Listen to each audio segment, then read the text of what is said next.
That's how I always started off my after-school video production class speech. I hate kids. I like working with young adults, but I hate kids. I'm sure some of you can imagine how quickly their little jaws drop when I say that. I remind them that when they come to the television studio, they're no longer in school where teachers have to put up with their crap. I can fire anyone for the slightest misbehaving.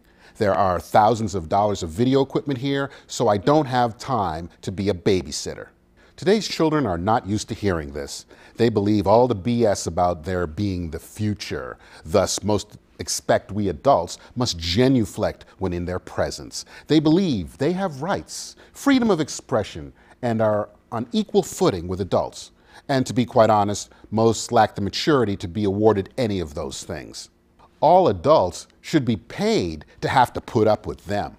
For example, you couldn't pay me enough to be a school bus driver.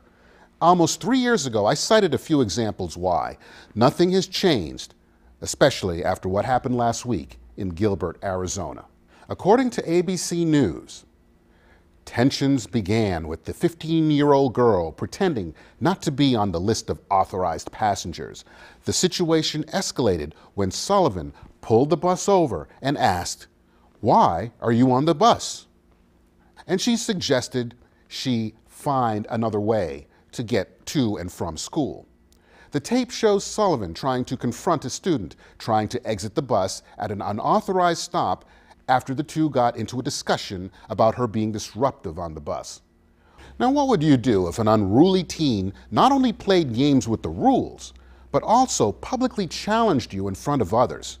You're responsible for their safety, yet a young teenage girl gets in your face, uses profanity, and threatens physical violence.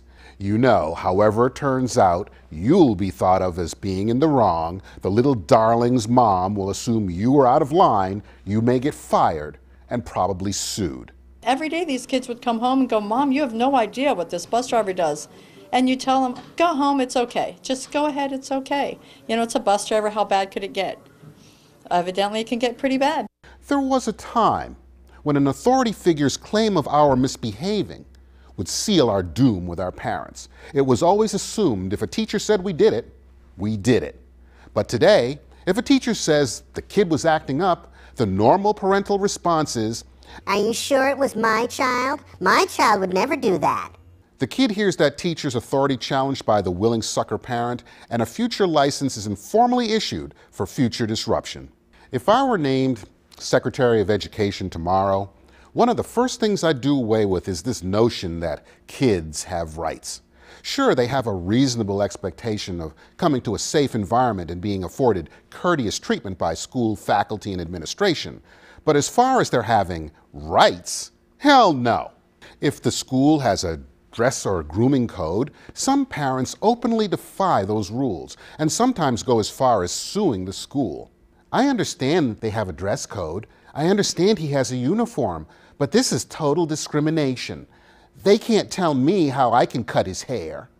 They're saying that his hair is a disruption to the classroom, which I don't understand how. And we get all shocked when kids act up. When we were in school and there was a locker search, it was just done. It was understood by parents and students alike that those lockers were school property.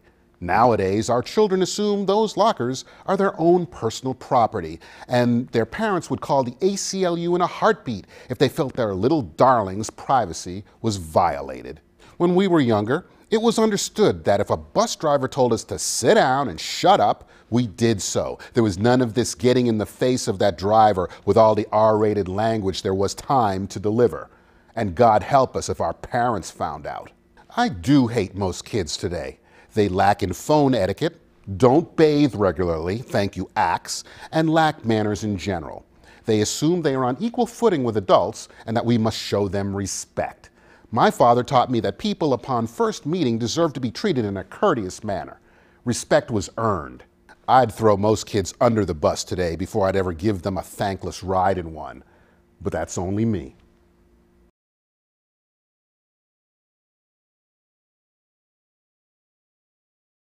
Trichloroethane.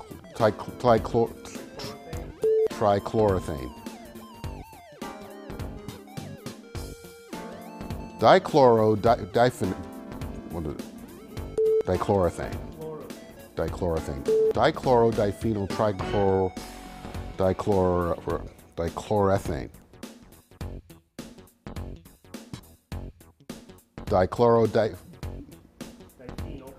Diphenyl. Dichlorodiphenyl. I'm going to stumble on this 9 times.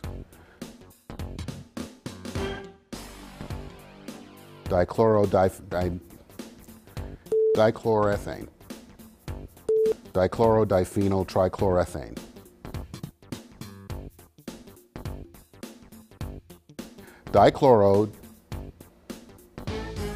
Dichlorodiphenyl trichloroethane.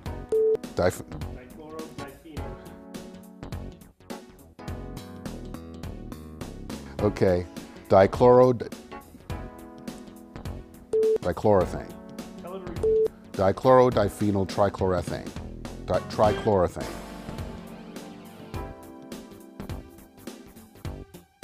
Oh, you want to try it? Trichloroethane.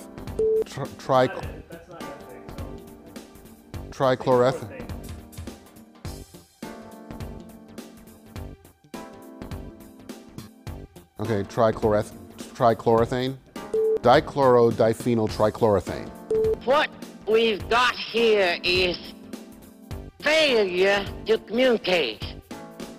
Some men you just can't reach. See, at least I don't have to say dichlorodiphenyl dichloroethane anymore. See, now you got it down. Now I've got it down.